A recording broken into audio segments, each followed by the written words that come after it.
Today's class is dedicated by dear friends Liz and Dr. Michael Michel in loving memory of his father, Harav Nachum ben Reb Meir, in tribute to his 6th yahrzeit on the 18th day of Tammuz. Rabbi Nachum Michel was born in Tarnów in Poland in the year 1924. He escaped the German Holocaust by fleeing to Siberia. Ultimately, he arrived to the United States of America, where he received smicha. He was ordained as a rabbi by the famous Lithuanian sage, Rabbi Ze'ev Gustman.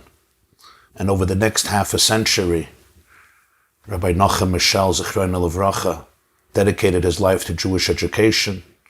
He built and led the famous Ashar School here in Rockland County, New York, educating, mentoring, inspiring thousands and thousands of students, and inspiring and bringing closer to Yiddishkeit hundreds and hundreds of Jewish families in the area, inculcating in all of his students a tremendous passion and love for Torah, especially for the Tanakh, a love for Yiddishkeit, a love for our tradition, a love for Eretz Yisrael, for the land of Israel, and for the people of Israel, and for the Torah of Israel.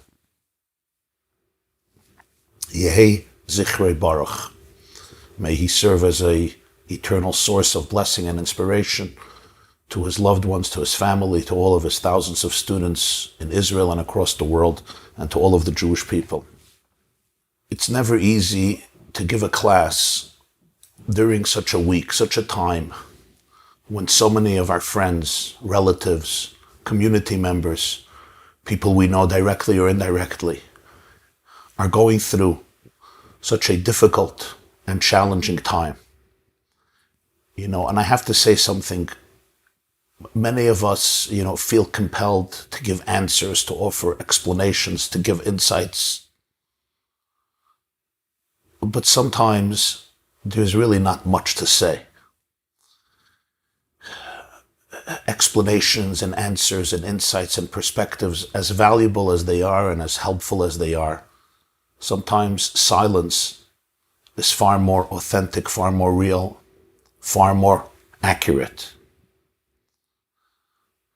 We don't always have to jump and give answers and give explanations and understand things. Sometimes it's really an ego thing or an insecurity thing. I have to wrap my brain around devastating events. No, I don't have to wrap my brain around difficult events. I could just sit in awe and in silence and in pain and be here. Be here for each other. And that's really our greatest power. Our greatest power at such moments is that we can hold each other's hands, look into each other's eyes, embrace, hug, love, and support each other. And not just in times of crisis, but also in times of serenity and peace and tranquility. I said on Shabbos in Shul, and I think it's very apropos, that the oldest trees in the world are known as redwoods. They are in California. They're called the sequoia trees. Some of them are 2,000, 3,000, 3,500 years old. That means you're looking at trees that existed before Moses, before Moshe was born, before the Jews came down to Egypt. Incredibly, incredibly old trees.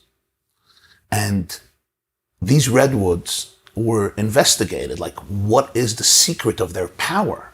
How did they experience such longevity, weathering all of the tumultuous changes over thousands of years? And these trees remain intact and are still growing. Some of them are 350 feet tall, 50 or 75 feet in width. What is their secret? And some years ago, scientists, botanists were doing the research, and they naturally assumed that the roots of the sequoias must really be very deep. And because they're so deep, they can weather every storm, every tsunami, every hurricane, every natural disaster every forest fire, every problem in the world. How shocked they were when they saw that some of their roots are extremely shallow. Some sequoias have roots that go no more than 5 or 6 feet deep. But then they discovered that what they lack in depth, they compensate in breadth. You see, the roots of the sequoia trees extend in breadth. And on the way, as they are extending, they meet the roots of other sequoia trees. And you know what they do? They interlock with each other. They become interconnected and integrated. They become one. On the surface, above the earth, you won't observe it. Each tree is self-contained and independent. It has its unique personality, its unique flavor, its unique character. But on a subterranean level, on a deeper level, all the trees are one. All of their roots have interlocked and have become interconnected with each other. Now, every disaster can take down a tree, even a powerful tree. But when you have so many trees locked in as one, no disaster can eliminate them. That is the secret of their endurance. We, the Jewish people, are the sequoias of history. Ki ha'adam eitz hasada, human being is the tree of the field. We, the Jewish people, are the redwoods of history. What is the secret for our longevity? And the answer is, above the surface, each of us is on our own. Every person is different. We don't have the same mindsets, we don't have the same faces, we don't have the same personalities, and we usually don't agree. As the Mishnah says in Sanhedrin 38. But beneath the surface, over there we're interlocked, we're interconnected, we're indivisible, we're one. All of our souls are one. Even though there are differences, and the differences are fine and good and should be welcomed and cherished. Diversity is not a curse, it's a blessing.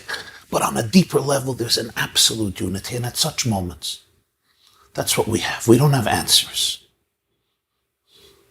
At least I don't have answers. But we have each other. Hold on to each other. Pray for each other. Pray with each other. Hope, dream together, and always be here for each other. We don't have to always agree, but we have to be here for each other with love, with the lack of judgmentalism, with a deep, deep connection.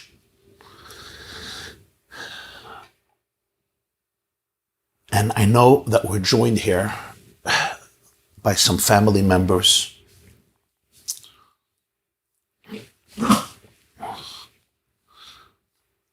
who loved ones have still not been accounted for in the devastating collapse in Surfside, Florida, last Thursday in the wee hours of the morning, when 55 condo units of the Champlain Towers South in Surfside crashed to the ground suddenly around 1 o'clock in the morning. And at this time, our hearts and our prayers are with all of the families, all of our friends.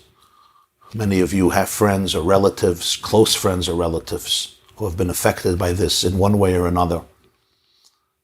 And our thoughts are with you, our prayers are with you, our love is with you.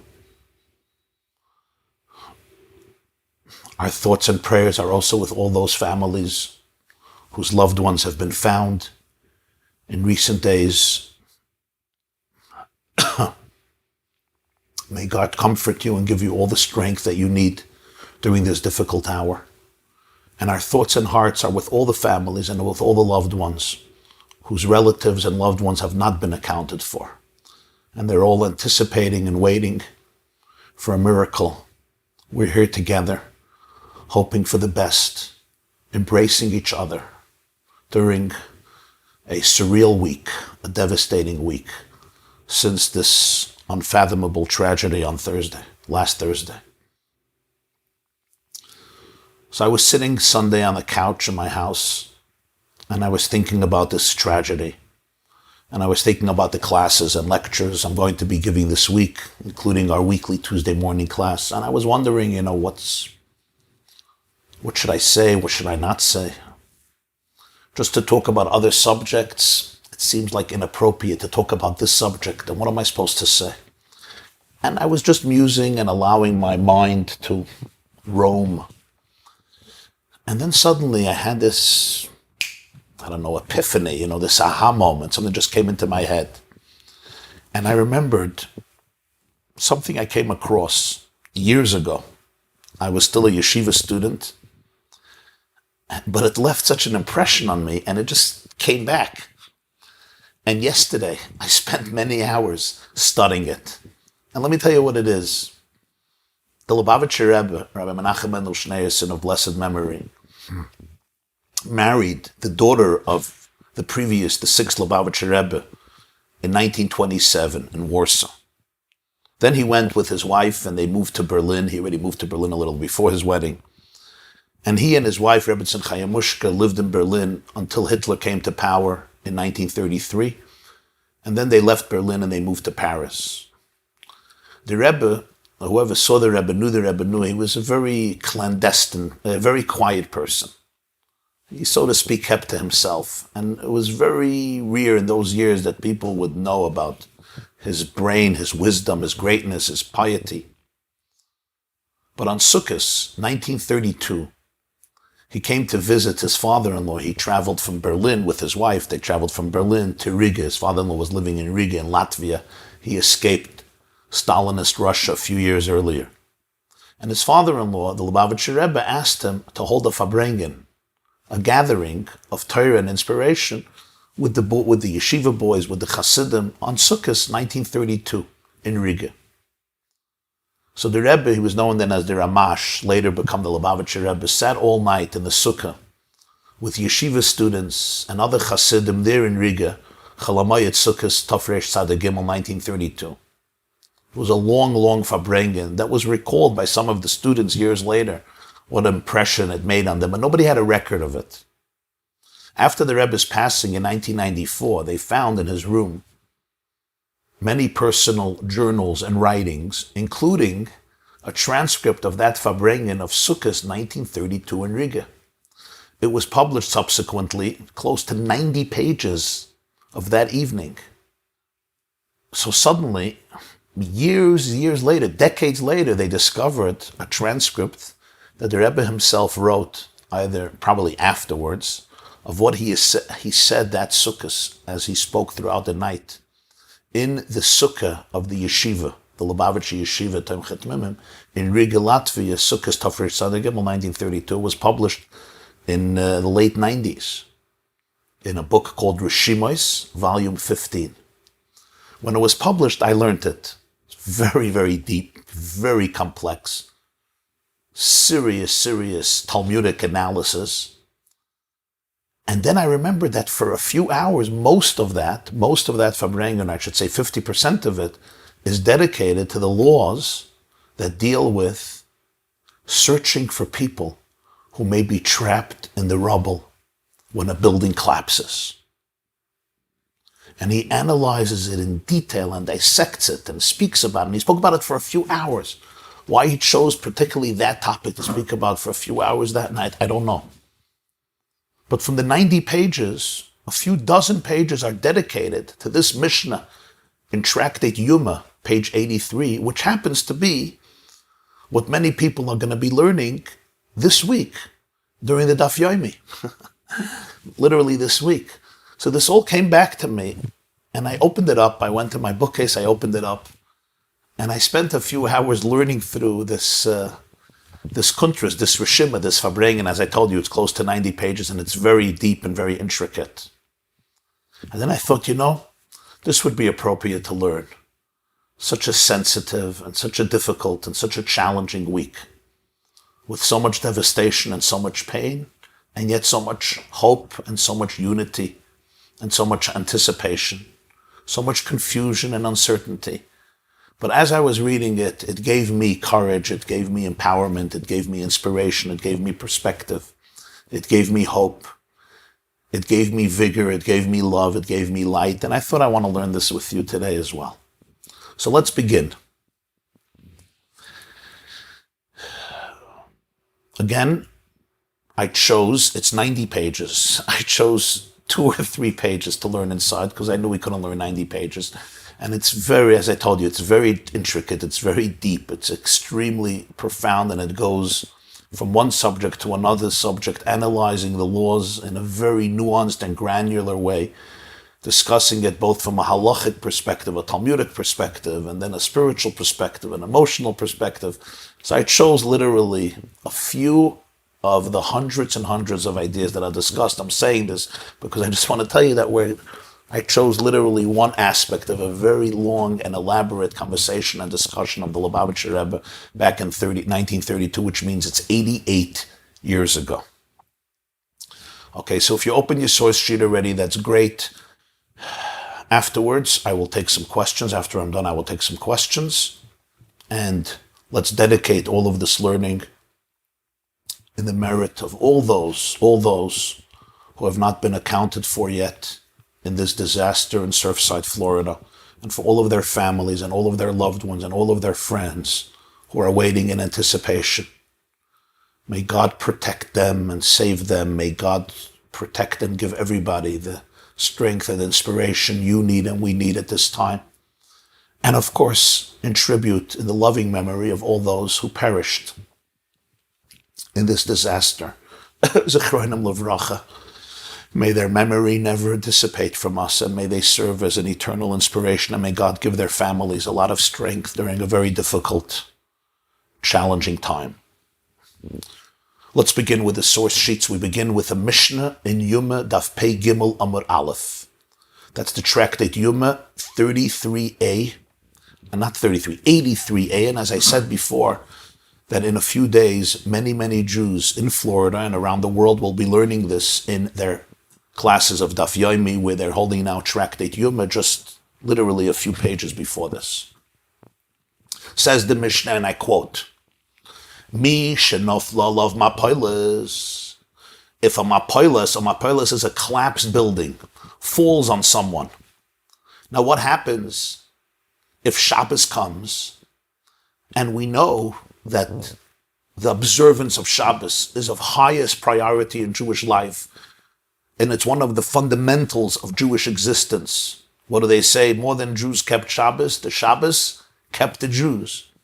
Shabbos is a fundamental mitzvah. It's already mentioned in the 10 Commandments, and it's basically showing respect to life, to the rhythm of life, and to the creator of all life. Working on Shabbos is a grave sin and a betrayal of the divine blueprint for existence. Often, digging through rubble involves violating the Shabbos. Says the Mishnah, it doesn't matter.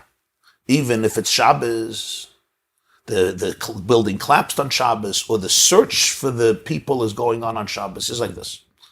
There may be nobody there. A building collapsed, and it's possible that nobody's there. So he says, Safek hu sham, Safek ein sham, even if it's doubtful whether a person is there or a person is not there, which means there may be no life in danger, it's just a building that collapsed. Furthermore, Safek chai, Safek meis, even if a person may be there, there's a doubt if the person is still alive or the person has already died. So therefore, to violate the Shabbos, to search through the rubble to find somebody who passed away, you can already deal with that after Shabbos. Furthermore, Safek goy, Safek Yisrael, one does not even know if this person who may be there and who may be alive or may not be alive is a Jew or a Gentile. Regardless, no matter, says the Mishnah, mefakchin alav eshagal. You have to clear the rubble heap from this person. Do everything you can, never give up, continue to dig and search for possible rescue, even though you're not sure you're going to rescue anybody. And you're certainly violating the Shabbos. It could be Shabbos, it could be the holiday, it could be Yom Kippur, and you're not allowed to, under ordinary circumstances, do any of this work. But to save, even possibly and potentially, even if there are many doubts, and statistically, it seems that the news is grim and there's no hope. The Mishnah says, don't worry about statistics now. You could say maybe there's nobody there, and even if there's a person there, I'm not sure he's alive, and you don't know you don't even know if anybody is there. So the Mishnah says, I don't care if you don't know if you know somebody is there, you don't know they're there. I don't care if you're not sure if they're alive or dead. You say, I don't care who it is. It could be a Jew, it could be a Gentile, you don't know. Continue to clear the rubble. Mefakhin alavas agal. Agal is the heap, the heap of rubble in which a person may potentially be buried under. Heaven forbid. Continue to clear it. And the Mishnah says, Mitzau chai. If you discover the person alive, mefakhin. Of course, continue. Continue to clear the rubble, to extract them. If he mace, if you find that the person has passed away already, then yanichu, just leave him alone. You don't have to continue the work on Shabbos. You can extract the body, the corpse, after Shabbos. The Talmud asks, what do you mean if you find them alive, you should continue to clear the rubble? Obviously, what are we going to think? That way you should just leave him there? Obviously. So the Gemara says later, a few pages later, Yuma Daf Pehei, page 85, the idea is even if you see that the person won't be able to live long, the person is literally breathing their last. So you might think, okay, let them die in peace, let them stay here, it's Shabbos, let me go. He says, no. Even for an hour, even for a moment, even if you see that the circumstances, the physical circumstances are very grim, it overrides everything. And you must take out the body. They must take out this living person. This is the Mishnah in Yuma. And this is the basis of the idea in Judaism that we never, ever give up. As long as there is any glimmer of hope, we don't give up. We don't look at statistics. We don't say it's unlikely, the chances are slim. No. Even if I have to violate every law in the world. As the Gemara says, the Pasuk says, V'chai b'hem v'lo sheyamuz b'hem. You should live through the mitzvahs, not die through the mitzvahs. If a mitzvah could cause the death of a Jewish soul, then that's not a mitzvah God wants you to do. So if by me keeping Shabbos, observing Shabbos, can cause, there's even the slightest chance that it could cause the antithesis of life, then Shabbos must be obliterated, must be violated in order to save a life. This is the Mishnah, Yuma 83. Comes the Gemara, Yuma Pehei Amud Aleph, the next piece in the source sheets, Yuma 85. Tana Rabbanan, the rabbis, asked the question, Ad heichen hu boidek? How far should one check if the victim's body shows no sign of life? As we said, a person is digging through, clearing the rubble on Shabbos or on Yom Kippur, on the holidays. If they find life, then of course you extract the person. If the person passed away, you could leave them there till after Shabbos. But how long should you check? How far should you check? If a victim's body shows no signs of life, he says, Ad chaytmai. You check until the nose, meaning you're going up, you find the legs, you check till the nose. V'yeshaimrim, another opinion is ad libay, until the person's heart. You don't have to check to the nose. If you check to the heart and you see that there's absolutely no sign of vitality and life, you can assume the person passed away. The halacha is like the first opinion. The law in Shulchan Aruch in Arachayim Hilchos Shabbos Siman Shin Chaf Tes 329 is that even if the heart shows absolutely no sign of life, no sign of vitality, you don't give up. You continue to go higher and higher. You check for every last expression of glimmer of life, vitality. Of course, this was written around 2000, close to 2000 years ago, with the technology that was available then, very little, very different today, but you check till, in other words, don't only rely on the heart. Go till the nose, that is the law. Badak, what happens, says the Gemara, if one checked, umatzel yoinim mesim, and they find that those who were located in the upper parts of the rubble heap have passed away. Lo yoimar, don't say, kvar mesu atachtoinim. Certainly those who are located in the lower parts of the rubble have certainly passed away. Do not say that. In other words, don't make any assumptions. If there is a rubble heap, if a building collapsed, and you see that people on the top have passed away, so therefore you say people who are lower than that for sure are gone. Do not say that. In fact, Maisa, Haya, let me tell you about a story. The Gemara says there was an incident. Umatsu el yoinim mesim. There was a building that collapsed, and they found that the higher ones have passed away. V'tachtoinim chayim. But those who were buried below were alive. So therefore, don't make any presumptions, don't make any calculations. You continue to search and search and search. Do not give up. Do not give up. Don't make any conclusions. Search for any possible person who may be stuck there and try to save them.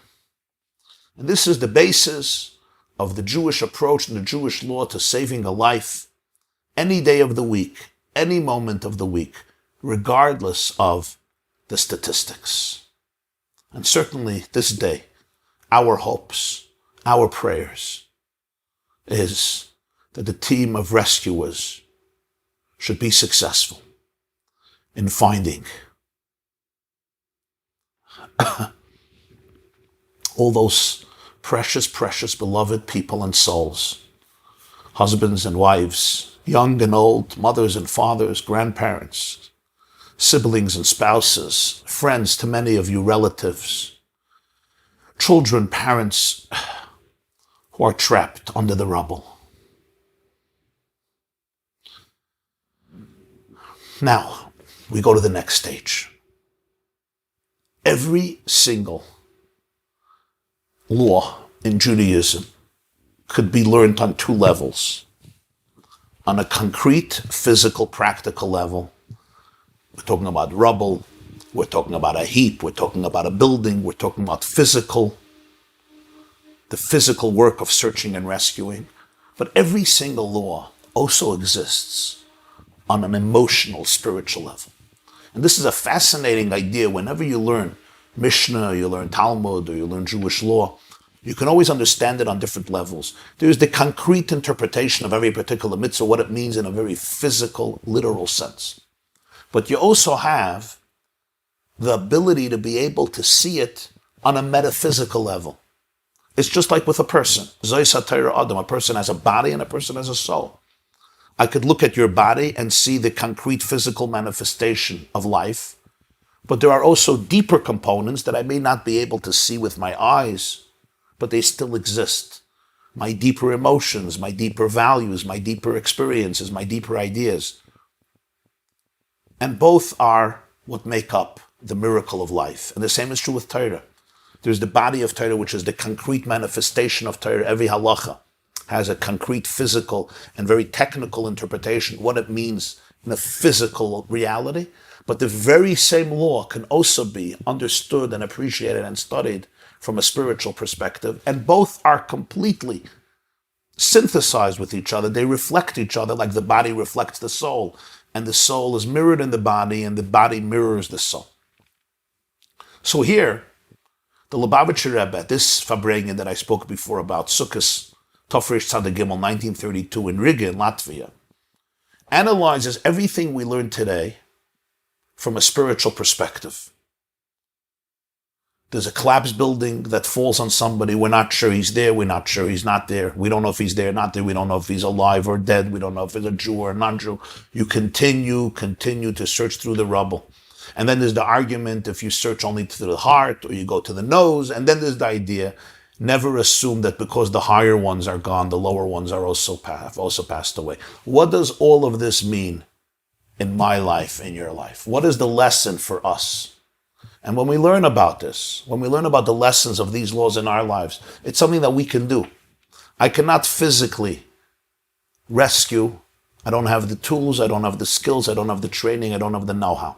I could pray, I could support, I could give love, we can be here for each other. And we can also look into ourselves and rebuild those structures within our lives that need help, that need repair, because we're all connected and the whole world is connected. So let's see what all of these laws means in a personal, psychological, emotional, and spiritual way. So continue, scroll down in your source sheets again.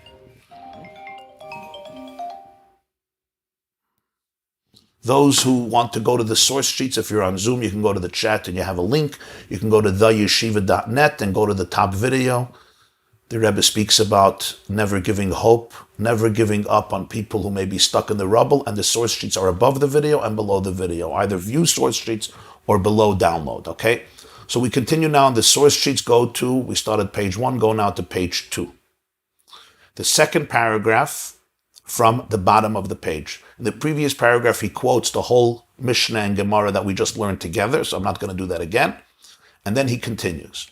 This is, I have to say, this is a transcript, a private one, of the Rebbe. He wrote this for himself. This is not something he gave out to publish. He wrote it back in the 30s. He was not a Rebbe then. He was studying engineering he was studying engineering in Berlin. And he wrote this. So he wrote this for himself. So it's very brief. It's very concise. It's somewhat cryptic. There's a lot of parentheses that he didn't fill in. So it needs explanation. I'm going to explain it the way I understood it. But I'm just telling you, it's written in a very cryptic and brief and concise fashion. And there's a lot of information compressed in very brief words. Because this was like a personal journal that he kept. As I said, it was discovered many, many years later in 1994 and published in the subsequent years. Upirish ze al pi hachasidus yesh loymar b'derech efsher v'Hashem yechaper. The Lubavitcher Rebbe says, I would like to suggest how to understand this whole conversation, all of these laws, from the Hasidic perspective. Meaning, how do we explain it from a metaphysical, spiritual, and emotional point of view? Because this is one of the main functions of the teachings of Hasidus, is to excavate, no pun intended, and to search for the inner spiritual rhythm and music behind every single law, behind every single mitzvah. You know, sometimes people learn Gemara, they learn Halacha. Some people find it monotonous. They find it a little boring. It gets very technical. It's like most of these things are not relevant. Many of these things are not relevant to my daily life. I'm not a rabbi. I'm not an expert in law. But the truth is, first of all, you probably don't have a good teacher, because if you have a good teacher, you wouldn't find it boring. But besides that, in other words, if you really understand it, you won't find it boring. But in addition to that, once you discover that every single discussion in Mishnah and in Gemara and in Halacha and Jewish law is really a discussion about love, about relationships, about psychology, about human growth, about human development, about the struggles and hopes and longings and yearnings and challenges that each of us face within our own brains and our own hearts and our own relationships with ourselves and with our loved ones and with our children and with our spouses and with other people. Then suddenly you see in these laws not just technical laws about certain scenarios, some of them may be far-fetched and irrelevant in 2021, but really a blueprint for the personal journeys that every single one of us navigate in our world and in our life, wherever you are and whatever situation you are, especially as we're struggling with mental or physical or emotional or financial or spiritual question, dilemmas and challenges, each person in their own way. So he says, I want to suggest the explanation of this Mishnah and Gemara from the spiritual perspective, and he says, it's only a possible explanation, there may be others, and then humbly he says, and may God forgive me if I'm making an error. You see how the Rebbe writes, if I'm making an error, may God forgive me. And he begins, Mapoilus. What is a Mapoilus? We spoke about a Mapoilus falling. We don't know if there's somebody there. But what is a Mapoilus? Mapoilus is binyan shenafal. It's basically a building that collapsed, a home, a structure, a mansion, a tower, a binyan, an edifice that fell. Or it's a heap of stones, but it's not organized. There's no coordination. Generally, a building that stands, it's all about structure. But a mapoilus is when it's destroyed. So you have all the rocks there, but it's a heap. It's disorganized. In other words, a collapsed building is essentially, so to speak, no different from a standing one if you miss the point of what a building is. The mass and the weight are not changed, nor has the composition of the materials changed. Every brick and every beam, every nail and every window pane, every piece of furniture and every utensil is still there. But what changed, and this changes everything, is the arrangement vis-a-vis each other. What a difference. One spells life and one spells disaster. On the one hand, when you have a structure that is coordinated and organized, you have a home, an edifice that's containing an array of rooms, each designed and equipped to serve the needs of its inhabitants. On the other hand, a mapoilus, a binyan shenafal, is what? You have a pile of rubble that poses mortal danger for anyone who's caught inside. So that is what a mapilus is. It's the same structure, same exact structure, same mass, same weight. All the materials are there, but there's no order. There's no rhythm. There's no coordination. It collapsed, and therefore it poses mortal danger. What does this mean in my own inner life, in our inner life? We know what it means physically. Sadly, we know what it means physically. But what does this mean in our own inner life? Dihine ha'olam kuloi koima achas shleimahu. The whole world is really one large edifice, one large structure. Kamaya Adam, it's like a person. Shenikra olam katan. Ecclesiastes Koheles calls the human being a miniature universe. We are a micro-universe. Kamaya Amru, our sages say in the Medrash, Avos de Reb Nosson, Kol ma sheyesh ba'olam yesh ba'adam. Whatever exists in the macro exists in the micro. Every human being is a miniature universe. What's the unique feature of biology? Structure, organization. There is a holistic system that defines human life. A person is made up of 70 or 80 trillion cells. Trillion! Each cell has its unique function in the overall structure of biology of a person's life and of every creature. So the Rebbe says the world is a mirror of a person, and the person is a mirror of the world. And when we say the world here, we mean our planet and our universe. So just as the human being is a self-contained biological living reality, living organism, this is true about the whole world. V'amru Razal, our sages therefore say in Shabbos Ayin Zayin, Ein davar ba'olam levatala. Shabbos Ayin Zayin Beis. There's nothing in the world that is in vain, that is meaningless, that is valueless, that is inconsequential. Just like in a person's life, every single cell serves its function. Every single dimension within our flesh and our blood and our sinews, every neuron, every gene, every component of the body has its purpose in the overall miracle that we call the living organism of a living creature. Same is true in the world. Umizeh gufer raya al shaha'olam hu nivra mechudash. And this itself proves that the world was created, the world was conceived, the world emerged into existence by an intelligent consciousness that willed its existence. Ein ba'ariches Sefer Achkira la Tzemach Tzedek. Tzemach Tzedek wrote a book called Sefer Achkira, which means the book of scientific inquiry, where he discusses this at length. V'kol ze nireh barur la'einei choker emes. All of this is quite obvious to somebody who's searching for the truth. And that's the prerequisite. Choker emes. Choker emes means a researcher who's looking for one thing. Emes and only emes. No confirmation bias, no preconceived notions, not allowing my own pain or my own agendas to dictate the results. But somebody who's truly a choker emes. A true researcher, meaning, what do you mean a true researcher? Somebody who's really searching for the truth and only for the truth. This is an obvious conclusion. Not everybody has to research everything. It can also be accepted through faith, through emunah, by every single Jew. But those whose vision is eclipsed, and they look at the world and they say, there is no order and there's no judge. And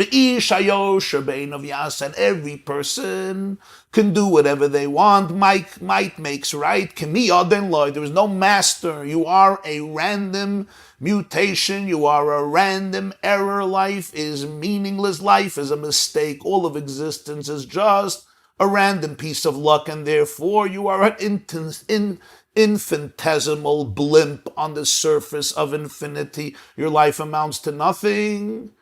Hare b'dimiyoinoi, says the Rebbe, in this person's imagination, nasa me habinyan hameshuchlul, Mapoilas v'gal shel avonim. The person takes a structured mansion and turns it into a collapsed building. Now there's a heap of rubble. The world essentially is what? The world is the most structured, coordinated, incredible mansion that has ever been constructed. And when you see the world for that truth, you right away understand, just like when you're looking at a building and you're looking at a tower, you understand that there was somebody involved in construction. It didn't just all happen here by chance. Why? Maybe it happened by chance. Maybe an avalanche and a hurricane and a tsunami created all of the apartments. So you're laughing because it would be a joke. You're not creating a condo, you're not creating a building, you're not creating a tower, you're certainly not creating 100 buildings in a whole city and a whole country through an avalanche. And what about the world?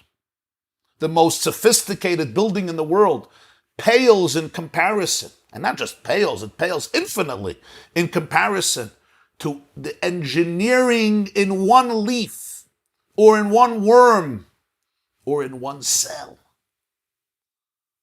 But there are two types of people. They live in two different worlds. There's a person who lives in a world and they look at the world and they see a symphony. They see architecture. They see the beauty. In other words, they see the koyach hapoel benifel. They see the presence of a creator in every single element of creation. But then there's another person who takes a most beautiful world, but in their imagination, I'm living in rubble. And I'm buried beneath the rubble. I'm living in a collapsed building. I'm living in a world where everything is a random error. There's no purpose. There's no design. You look at all of the designs, so you find explanations. You find rationalizations, you find justifications. But the bottom line is, there's nobody behind it, there's no consciousness behind it, there's no love behind it, there's no purpose behind it, there's no meaning behind it, there's no order behind it, there's no creator behind it, there's no purpose, there's no design behind it. So what's really an astoundingly beautiful world in this person's mind, he says, is a mapoilis. It's a collapsed building. There's the famous expression of the Chovos HaLevavos, the 11th century Rabbi Bechai ibn Pekuda. He has a book called Duties of the Heart, Chovos HaLevavos. And in Portal of Unity, chapter 6, he says, when we contemplate the world, he wrote in Arabic, he says, when we contemplate this world, we find it so organized and so arranged. He says, there's no part of it that doesn't display an element of composition and coordination and organization and structure and engineering. He says to our senses and intellect, if you study our planet and our universe, he says, it appears like a built and furnished home where all of our needs are prepared. You come into a house and all your needs are prepared. He says the sky above is like the roof.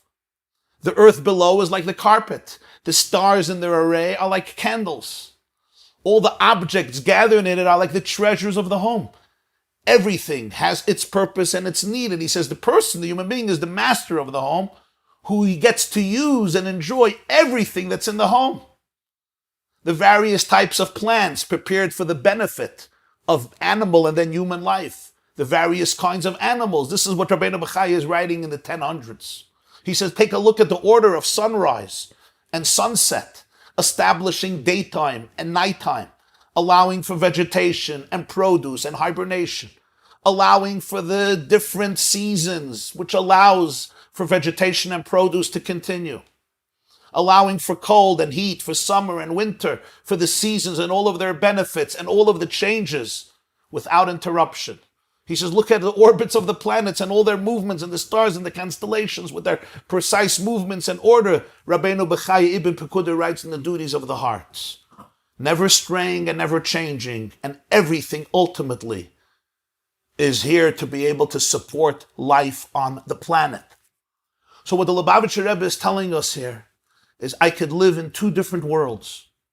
I could live in a world where I appreciate the fact that there is divine providence that orchestrates every detail of our lives and every detail of creation. There is a creator that produced the world, that conceived the world in love, and everything is part of a holistic unified picture, just like when you come into a building, a functioning building, and the engineering of it, the architecture of it, and then the contractor who did it. It's astounding. Every pipe is in its place, and every piece of furniture, and the electricity has its place, the plumbing, every dimension, every wire, every room, every piece of furniture has its place and its function to be able ultimately to support the purpose, support the person living there and having their needs. He says, look at our planet. To be able to say that so many things are coordinated together and there was nobody behind it, he says, is beyond absurd. But you have to be looking for truth. And when I'm not looking for truth, I turn the world into a mapolis, into a, so to speak, a collapsed building of complete disarray. And the truth is, the more we study our planet, the more we study our lives, the more we study our bodies, our brains, the more we study a tree, a plant, the more we study nature, the more we see and appreciate how intricately everything is coordinated and organized. And so many things are working together in perfect synthesis and integration to be able to allow for that reality we call life. There are hundreds and thousands of examples we can give, but just take one component of this type of coordination, which turns the world into a kaima shlema, into an organized structure. The sun warms the sea and evaporates the water. So the vapor rises and forms clouds. But if the water would come down from the clouds back into the sea, the rest of Earth would be infertile desert. Nobody would be able to live. There would be no vegetation, no produce. Animals would not live. Humans would not live. So now you have the winds. And the winds are the conveyors that carry the clouds across the earth. So now when the rain comes, it doesn't just go back into the sea where it came from, but it creates the miracle of vegetation, of botany. So the rain now brings the water into the ground, but gravity causes the excess waters to flow back into the sea. So they're ready to repeat this cyclical journey once again. And on this cycle, all of life depends. If the sun was a little smaller, or the sun was further away, the rate of evaporation would be too small to provide the earth with rain. If the sun was larger, or closer to earth, the rate of evaporation would make life impossible. And every living thing would be scorched and burnt. It would be too dry to live. If the winds had not functioned the way they operate and they would not carry the clouds into the distance, as I said, the rain would fall back into the sea and everything would be desolate. If the gravity on Earth was as light as on other planets, the rain would not flow back to the sea and the cycle would not be able to resume. If gravity was stronger, the rain would fall like hail and it would destroy all the vegetation rather than give the earth the potential to grow. If the rotation of Earth around its axis was slower, the day would be so long that the vegetation would be dried up by the sun. The lightning that erupts during rainstorms allows the nitrogen and the oxygen in the air to unite, to fertilize the soil and give us the amino acid we need to form cells. How are we supposed to access nitrogen? And the answer is the lightning allows the nitrogen to converge with the oxygen. So now the earth, the soil, gets those nutrients that we and animals all need for our amino acids with which we could not live. The more you study this, the more you observe this, the more you see this in every single aspect of creation, the more you realize that yesh balabayis labirazu, that this is a home that was built, that was structured, it was conceived with purpose, with love. I'll give you another very interesting thing people don't realize. You know, the colder the water becomes, the denser and heavier it is. Cold layers of water sink naturally. So the waters in ponds and lakes and rivers that are exposed to the cold, the upper layer is expected to freeze and sink to the depths because it's heavier. And what would happen? Everything would turn into ice and all marine life, all life in the water would be destroyed. everything would be destroyed. Does that happen? Why even in the coldest climates, there's winter. The ocean, the seas, the lakes are ice. Everything should be ice. Everything alive in the water should be destroyed, dead. And all we should have over there is dirt and toxicity. That's not what happens. Something unique happens, and it's incredible. When water reaches 4 degrees Celsius, the process is reversed. The water begins to expand, becomes lighter, and it rises to the top. Till 4 degrees, it's becoming heavier and heavier. Once it reaches 4 degrees, the process is reversed. So now the top layers freeze, they protect the deeper layers, the temperature is maintained, and life can exist. Had even one detail of any of the above been missing, life on Earth would not have been possible. Is it likely that all of these combinations, all the laws of nature, and countless other wonderful combinations are all the result of blind randomness? Never mind when you study the DNA existing in a plant, in a tree, in a mosquito, in a bee, in a mammal, in a bird, in a reptile, in a human being. The DNA code, never mind when you analyze the 80 trillion cells, never mind you analyze the 100 billion neurons in the brain. Martin Rees is considered one of the greatest scientists and astronomers today. And he has his book, he explains how after the Big Bang, the fine-tuning of the forces of nature had to be so exact. And if any one of them would be missing or would be off by even a say a million, another billion times, survival could not happen. The universe could not be formed. Our planet could not support life. You're talking here about constants that are so fine-tuned, seconds after the Big Bang, that the likelihood for all of this to have happened randomly is simply absurd. So the Rebbe tells us here, when you look at this, it's obvious that yesh din v'yesh dayan. There is a consciousness behind it all. But if I'm blind, I live in a world that is collapsed. There's no order, there's no structure. All the materials are here. I enjoy the oceans and I enjoy the lakes. I enjoy plant life and I enjoy land. I enjoy my body and I enjoy my brain. But what do I say? I say there's no order, there's absolute disarray. Now we go to the next step. He analyzes this even further and deeper in the next few paragraphs. Now go to the last paragraph on page 9. What do we do now? He says, V'tzarich liyos mefatchin es hagal. What we need to do now is we have to clear up the rubble.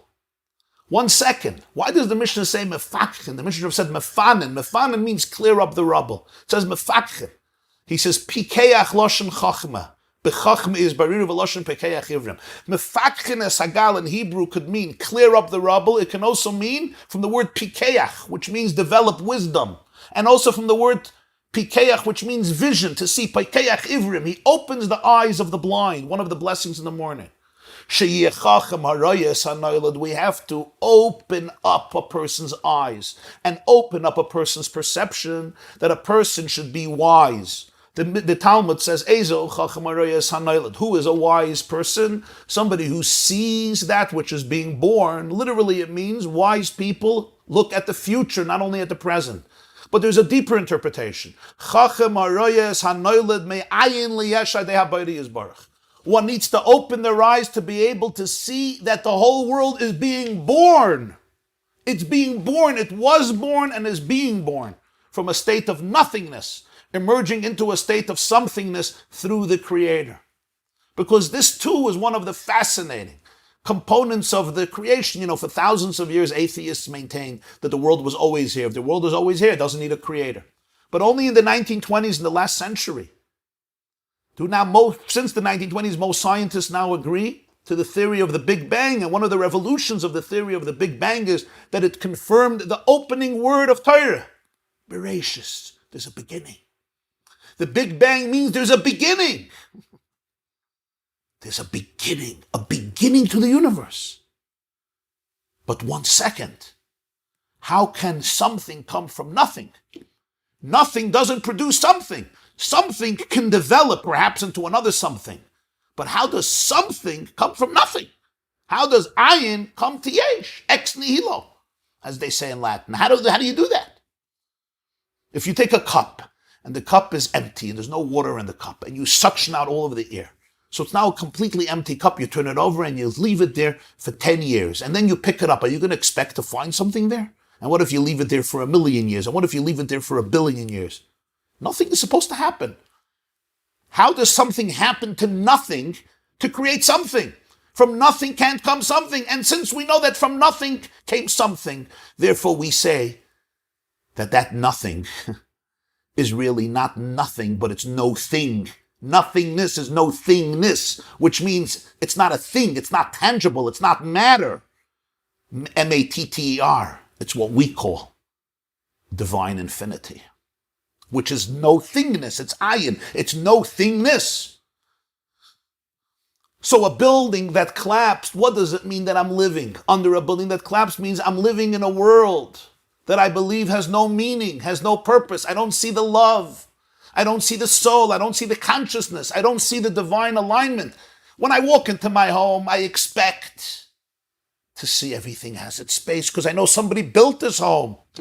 And when my contractor puts the place for the refrigerator in a wrong place, or the place for the couch in a different place that I expected, or the dining room was supposed to be designed this way and it's designed this way, so then the person who hired the contractor struggles and fights and wants his money back, and it's not an easy task because everything has to have its place. But when you look at the planet, where even one leaf and one worm is an incredible feat of astounding brilliance and engineering, I say, nah, it just happened. It just happened. I saw Rabbi Avigdor Miller of Blessed Memory in his book, Rejoice, O Youth. He says, if all we would find on our planet was one leaf from a tree, it would be sufficient evidence that the world has a creator. Just one leaf from one tree. You look at photosynthesis, you say, of course trees know how to take sunlight and turn it into glucose, sugar. Of course roots know exactly how to develop and go deep down and make sure they spread and they get the water and the nutrients they need so they could feed the tree and give it its soul and give it its life. We just expect it. Of course your cell knows how to replicate itself and become 80 trillion cells and develop into the human body. And the fetus is ready to be born, of course. But the truth is, why of course? I could live in a world of terrible confusion and darkness. All the rocks are here, all the stones are here, but I don't see it. The Rebbe continues, I'm going to say this outside, that stones are a metaphor for letters. Just like stones build up homes, letters build up words, because every speech is really construction. When you give a speech, it's about constructing. It's construction. That's why you don't just give a speech. You have to construct a speech. You have to construct a presentation. Letters form words. Words form sentences. Sentences form paragraphs. Paragraphs form chapters. Chapters form books. And that's what the world really is. It's divine DNA. God created the world through letters. DNA, yes. DNA today are defined as letters. And that's the dictionary that all of the living organisms have been using, the same dictionary, the same sequence. Is that also a random mistake? Not exactly the same sequence. It's the different sequences that create the tiny variations between creatures and other creatures. We share 98% of our DNA with chimpanzees and 50% of our DNA with bananas. And every single creature has its unique chemistry and composition, physiological composition, based on the divine DNA that creates it and sustains it. And those are the divine letters. They're like rocks and stones and pieces of wood that create the structure of every living creature. But what happens when I don't see the divine energy in everything? And everything just is one big mishmash. I don't recognize the spirituality of the universe, the organic oneness of the universe, the organic oneness in me and in you and in all of us together. I'm living in a collapsed world. So what do we need? We need every person who can to go and clear the rubble, to help a person who lives in a universe that is deconstructed, in a reality that is deconstructed. Help them open their eyes, help myself and my fellow human being gain perception, gain perspective, not live in a world of despair, in a world of hope, in a world of disalignment, in a world that I feel that I am a mistake, my children are mistakes, everything is a mistake. That's why the mission doesn't say mefanines hagal. You don't clear up the rubble.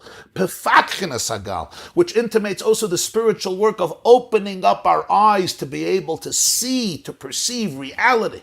And he continues, and to understand that creation has a purpose to reveal the oneness. The Navi Yeshaya says, God says, I created the earth, and I created the human on that earth. Begematria Taryag. So it says in Kabbalah, Mikdash Melech, Barasi is the numerical value of 613. Beis, Reish, Aleph, Saf, Yud is 613. I made land, I made the earth, God says, and I created Adam on this earth, Barasi, with the purpose of observing the 613 mitzvahs, Shaydeze Yashlim v'Yisakin, Mashabara Elikim Lasos Lasakin. Through this, the person will repair and fix and complete that which God created for us to complete. It says in Bereshis, Vayichulu Hashamayim, God finished the work in 6 days, and he rested on the 7th day, and then it says, Vayikadosh, so he sanctified the 7th day, Ki Vayshavas Mikol Melachto, Ashabar Elikim Lasos. We say it in the Kiddush of Friday night. God rested on the 7th day from everything that he created. And then the pasuk adds the word lasos, to do. Everything he created to do, what does that mean? Everything he created, he rested from his act of creation. No, asher bara elikim lasos. So our sages say, God didn't just create the world, he created the world lasos, that we should be co-partners, we should continue the work. Lasos l'sakein. I wasn't placed here on earth just to be a master of a home and manipulate the universe for my own narcissistic needs. No. I was placed on the world with a mission, with a purpose. Lasos. He created the world lasos for us to continue to do the work of tikkun. It's not enough just to save myself from my own rubble. My job is to take this heap of rubble and turn it into a splendid structure. This is the idea that the Medrash says God built the world in order for it to be destroyed, and he destroyed a world in order for it to be rebuilt. In Kabbalah we have the concept of Olam Hatayu, the world of chaos, that was built in order to be destroyed in order to be rebuilt into Olam Hatikun. We all face in our world chaos, confusion, depression, mental illness, conflict, animosity, deep fears and insecurities that overwhelm us. And that's like basically our buildings collapse, our mind collapses, our souls collapse. We emotionally collapse. This person says, I can't take it anymore. I'm giving up. I'm collapsing. I'm falling apart. I'm falling apart. I do not see myself as part of a cohesive universe. I don't see myself in the context of wholeness, of organic oneness, of love. I'm falling apart. I'm fragmented. Why? Because I'm not anchored in the oneness. I'm not anchored in the source. I'm not anchored in that which contains and combines and structures the entire universe. And my job is to be able to rebuild. To be able to take my chaos, to be able to take my pain, to be able to take my confusion, to be able to take my traumas, and turn them into springboards for awareness, for rejuvenation, for rebirth, for creating a world which begins with my own world, creating a home, creating an inner life in which I could see the music and I could dance till the end of love. And I can dance with this symphonic divine vibrations that vibrates through the universe and realize that I am part of a cosmic symphony, and every one of us is an indispensable note in God's cosmic symphony, and every single one of us is an indispensable rock, an indispensable power of strength in the divine structure called the universe, for me to be able to fix and bring in the light that I have to bring into the world. So he says, don't just extract yourself. Rebuild the world. We come into a world where there is corruption, where there is hate, where there is violence, where there is aggression, where there is bloodshed, where there is disunity, where there is a lack of integrity, where there is hatred, and where there is trauma and pain. We come into a world and it's easy to surrender to the idea that it's a mapilis, it's a collapsed universe. What is the job of every person? To reach out to themselves and to reach out to every person they can and help them get out of such a perception of life and be able to realize, no, you were placed here by purpose and you are exactly where you have to be and you are exactly who you have to be. You are perfect, you're impeccable at your core, you are flawless, you're a piece of divine ingenuity and design in order to be able to fulfill your purpose. And then you consolidate a world through Torah and mitzvahs, which are the blueprint to be able to restore the world back to its innate harmony and innate glory that was imagined by the Creator. And here, briefly, I'm going to do this by heart because the inside it continues for many, many more pages. There are 3 doubts. And those are the 3 doubts we discussed, and we're going to discuss them now spiritually.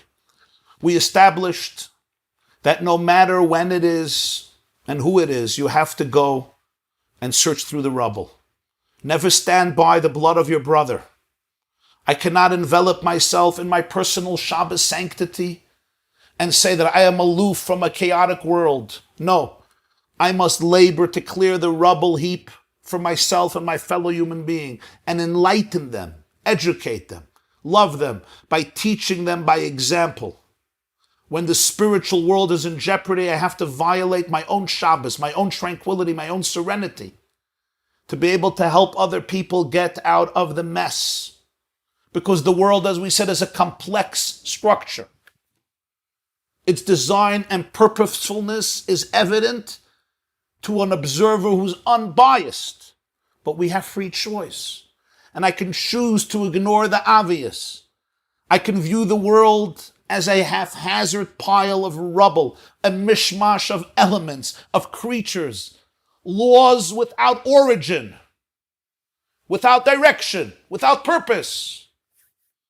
And such a person is comparable to somebody who has been buried by a mapilis, somebody who inhabits creation, not as a resident of a divine home, but as one who is overwhelmed by a meaningless, capricious, and soul-crushing mound of debris.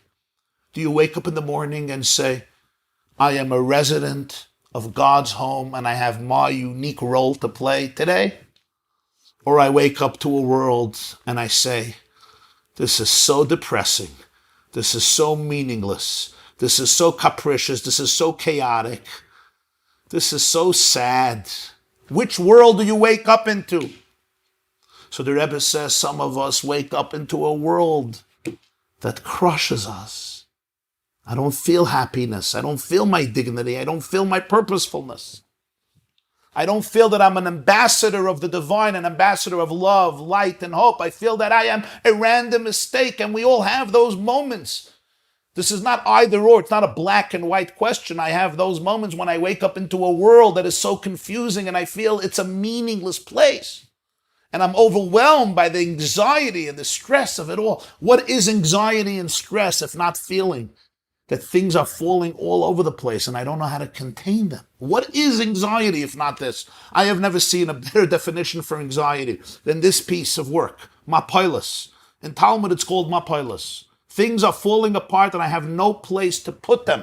I don't see where they belong. I can't make order out of them. So I'm just overwhelmed and I either space out, detach, shut down, get angry, passive aggressive, or just go, surrender to some addictions or some other distractions. I can always take my phone and distract myself from this disaster. And what's our job? Mefakhin alav esagal. Shabbos, weekdays, Yom Kippur, holidays. Our job is to help ourselves and our loved ones and each other to open our eyes, to learn wisdom, to learn perception, to open ourselves up, to the deeper truth. But here there are three doubts. The Mishnah speaks about three things. We're not sure if he's there or not there. We're not sure if he's dead or alive. We're not sure if he's a Jew or a Gentile. And we still go and search the rubble. What does this mean? Here is the Lubavitcher Rebbe's take. Is he there or not there? Which means as follows. There are souls that come down into this world and they're overwhelmed by the entanglements of physical life. But there are souls who come down into the world, but they're not really there. Safek Sham, Safek Einei Sham. They're not really there. They remain aloof. They remain sublime. You remember the story of Rebbe Meir of Primishlan. Rebbe Primishlan was one of the great Hasidic masters. He was a short and frail man. The mikveh was on the bottom of a slopey mountain. In the winter, to get to the mikveh, you would have to go up the mountain and go down the mountain. It was dangerous because it was filled with ice. You can slip. So everyone had to go the longer route and go around the mountain to get to the mikveh. Rebbe Meir, who was short and frail, would go up the mountain and then go down with swift and secure and confident steps and go to the mikveh. And they once asked him, Rebbe Meir, how do you do this? Why don't you slip? And he said in Yiddish, as mis zugebunden Euben fällt mir nicht unten. Meir is zugebunden Euben fällt mir nicht unten. If you're tied above, if you're anchored in the higher reality, you don't fall down, you don't slip. And Meirul is anchored, Meirul is connected. By the way, the Rebbe writes in one of his private journals of the same year, the early 30s, that his father-in-law told him that he heard from his father, the Rashab, the Rebbe Rashab, the fifth Chabad Rebbe, who passed away in 1920. He heard the story from him. And he said, Viniz dazati. He said, I started to shake. He got very emotional from hearing the story. So the Rebbe Rashab tells him, Wenn ich nispal, das ist noch nicht der Rebbe, das ist the Darge von Reb Hillel Paretscher.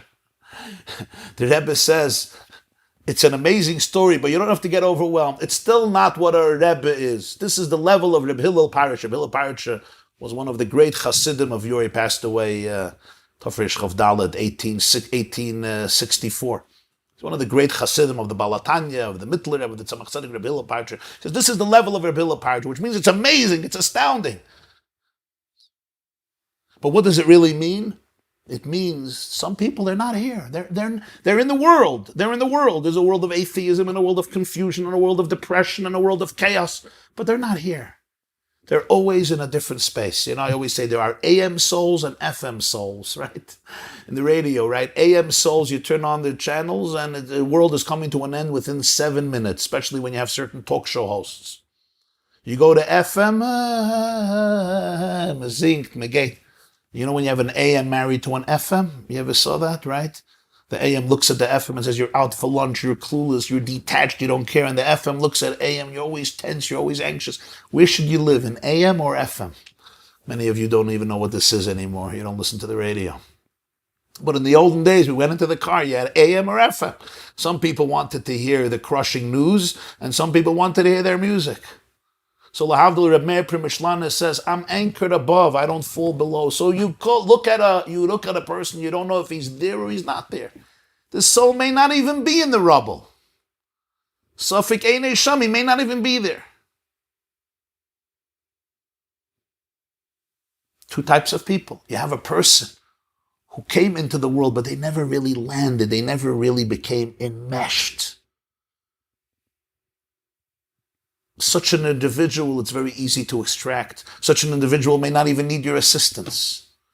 But then you have a person who's so enmeshed in the rubble heap that he's indeed there. He's buried in it. He's overwhelmed.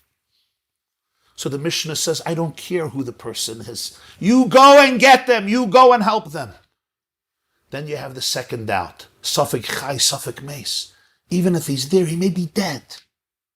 Life, in its ultimate definition, is attachment to the source of life, to the creator of life. The Torah says, you who cleave to God are alive. But sometimes I ruin my life. Sometimes I betray the divine plan, the divine blueprint. I turn my back on my own essence. I turn my back on the source of my own reality. In other words, I turn my back on the will of Hashem, which is the DNA of reality. Imagine a person says, I'm not going to live according to my genes. My genes are not going to dictate my life. Don't let my genes interfere with my life. My dear, your genes are your life. God, don't tell me what to do. Don't interfere with my life. God is your life. There's no life outside of the Creator. And that's why the Gemara says, Rishayim b'chayim kriyim mesim. When a person turns their back to their own soul, to their own divinity, to their own core, they may be physically alive, but emotionally and spiritually, they're not alive. So there's a person who may be enveloped and entangled and overwhelmed by the heap, by the rubble heap of our world, but they're still alive. They're stressed, they're anxious, but they're still alive. They are fulfilling the divine blueprint. But then you have somebody who has severed the lifeline of his or her soul. He may be dead. Comes the Mishnah and says, you continue searching. Do not give up on any soul. Don't say, he might be dead, forget about it, it's hopeless. You continue searching and embracing and loving and bringing close every single soul. And then there's the third question. Safek Yisrael, Safek Nachri, a Jew or a heathen, a Jew or an alien. What does this mean? The Rebbe says you have sometimes a person who transgresses the divine will. They shouldn't do it. So spiritually they have severed their lifeline, but they still cling to their identity. They still know who they are. There's still a loyalty to God, a loyalty to the people. Yes, I sin, I transgress. But my outlook ultimately is anchored in some basic loyalty and dedication to my people, to my God.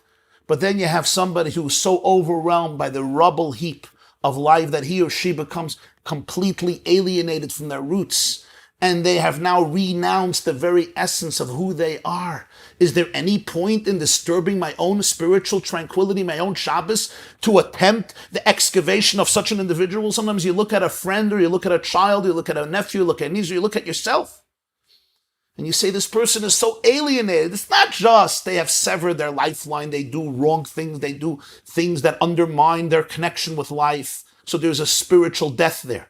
You're talking here about a person who throws everything out, a person who alienates them completely. They don't want to look your way. They completely, it says, Nachri is mission is snachru maisav laviyam shabashamayim. I completely see myself as an outsider, as an alien. I don't want any contact with you. Says the Torah, whatever your doubts about your buried brother and sister are, whether he's there or he's not there, whether he's spiritually alive or dead, even if he may be or she may be completely alienated, they are never, ever, ever beyond hope. Never give up hope. Never stop the search and the labor of love to help them get out of the heap of rubble, get out of under the collapsed building, and live in a universe that is aligned with love and with oneness and with unity. Do everything in your power to clear the rubble that smothers his or her soul, his or her inner consciousness, to revive this person, to rekindle their indestructible identity. How characteristic for the person who wrote these words back in 1932. Could have anybody imagined in 1932 that in just 10 years, the Jewish world of Eastern Europe would be turned into mass rubble? All that would be left from 6 million of our brothers and sisters would be ashes. Piles of ashes. Go to Majdanek and you'll see the piles of ashes. And sometimes spiritually we look at a person and we say there's nothing left. There's just a pile of debris here. There's nobody here. Even if the person is here, they're gone. And even if the person may not be gone, there's nobody to work with. I'm talking about spiritually. But the Rebbe says, the Torah tells us, no, mefakchin alav sagal. You may have 3 major doubts. Do not stop the search. Do not close your heart. Do not close your mind to this person. Do not sever the connection.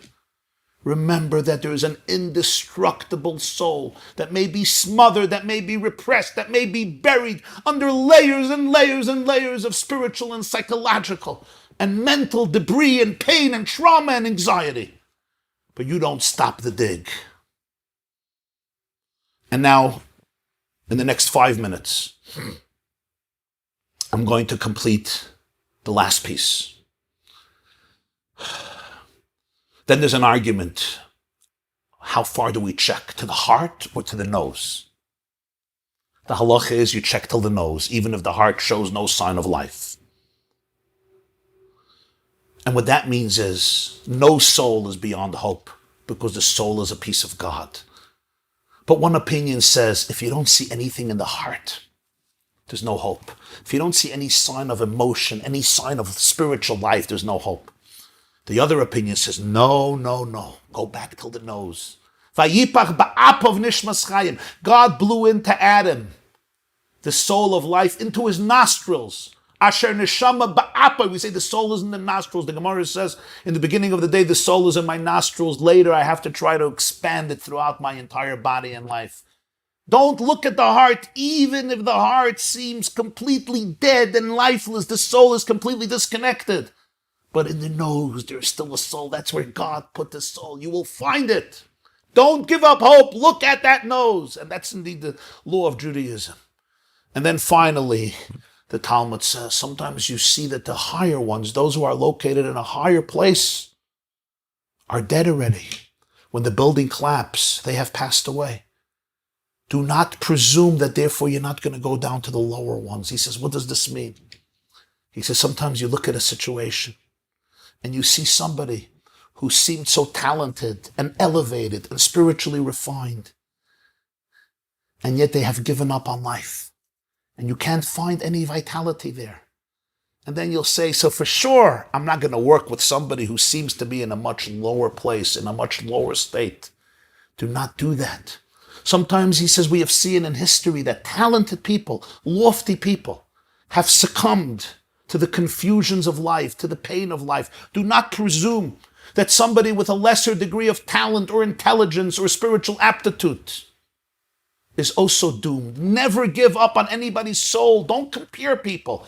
Don't say, he's lower, she's lower, they're brute, they're careless, they're valueless, just give up on them. They really don't care. Look, even this great person is doomed. So what do you expect from this person? He says, do not do that.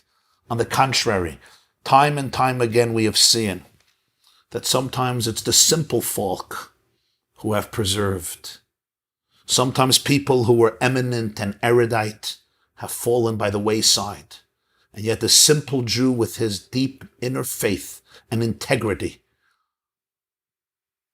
unencumbered by the complexities of intellect, has remained the hardiest survivor of them all. Don't judge people. You don't know who's an Elyon and who's a Tachten, who's higher, who's lower. This one you could give up on, this one you can't give up on. This one is higher and he didn't make it for sure. This person I can't deal with. The Gemara says, in fact, Maisa, if you look at reality, if you look at the stories, you'll see that we never ever know the deep vulnerability and power and purity that exists in every single soul. And therefore you never give up hope. And even when the rubble seems so overwhelming and the confusion seems so powerful and you're not sure if the person is there or they're not there, if they're alive or they're dead, and if it's a Jew or an alien, and there's nothing in the heart, and this person is on the lowest level, the lowest stratums of existence, you continue to dig. We never give up hope on any soul that may find itself in the rubble of life. We never give up on any soul that may be buried in physical rubble. We always hope for a glimmer of life. We'll do anything to rescue a person. And spiritually, we never give up hope on any type of soul existing in any rubble, until we restore it, and we rebuild the structures of our homes, of our families, of our life, and a world, creating a world that reflects the harmony and the oneness of its creator, creating a world of alignment in which we are all united, in which we are all connected, in which we realize that there's a cosmic symphony in each of us is here to play and contribute our unique note to the divine and splendid symphony. Thank you. Have a wonderful day and a wonderful week. And may we hear good news from all of you and from all of us and from all of our communities and from all our loved ones and from all of our friends. May we hear good news coming from our beloved friends in Surfside, Florida, and from all of our people the world over, and from all good people in Surfside and the whole world, until the moment when our world will perceive itself to be what it really is, not a mapilas, not a place of confusion and darkness, but a place of light and clarity, divine, infinite oneness. Okay, let me take some questions. How do I put myself out of the rubble when for me praying, reciting psalms, giving charity, lighting candles is really not uplifting me? So 2 things. Number 1, these things may be associated in your life with pain, with anxiety. For some people, davening or reciting psalms triggers some anxiety from their youth. So you have to really see if that's the case. I don't know. But you have to ask yourself, what are your underlying feelings when you open a Tehillim and you're saying Tehillim? Is there maybe guilt that's coming up? Is there like pressure that's coming up? Because really when you say psalms, it's very, very emotional experience of serenity. King David felt like a child in the bosom of his mother, like a baby, literally in the bosom. Nafshi kegamal alei imai. Tehillim is the Jewish soul just melting away in honesty and vulnerability and deep connection. So what is it that it's doing? The same is true when you're lighting the candles or praying. There may be something that is sitting on you that you need to clear up in order to be able to appreciate all of these elements. What's the name of the book where this Farbrengen of the Rebbe is printed? It's Rishimos. It's a set called Rishimos. It's around 15 volumes. These are the journals that they discovered after the passing of the Lubavitcher Rebbe in 1994 in the drawers of his room. There was an argument, should they publish them, should they not publish them? But they published them in around 15 volumes, which I'm thankful for. And this is volume 15. It's called Chayveres Tesvav. Each book has many pamphlets. This is pamphlet 15 of the Rishimas. It's around 90 pages, I think like 90 or 98 pages. And it's extremely intricate. It's not an easy read, and it's not been translated. There's an expression, rabble rouser. But I think after this class, I would like to say that the Rebbe was a real rubble rouser. He went on to continue the work of his father-in-law to rebuild a shattered Jewish world, to invigorate a world of ignorance, to become a world of enlightenment, to establish what people now describe as an incredible movement that really helped us clear so much rubble from our own lives. I'm writing this as a grateful Baal Tshuva who discovered Judaism much later in my life. Question: I find that so many people are asleep. What can we do to wake them up? I think our focus should be on waking ourselves up. Let me wake myself up, and when I'm really alive and alert, my existence and your existence will stir the souls of other people. You said that this was said in 1932.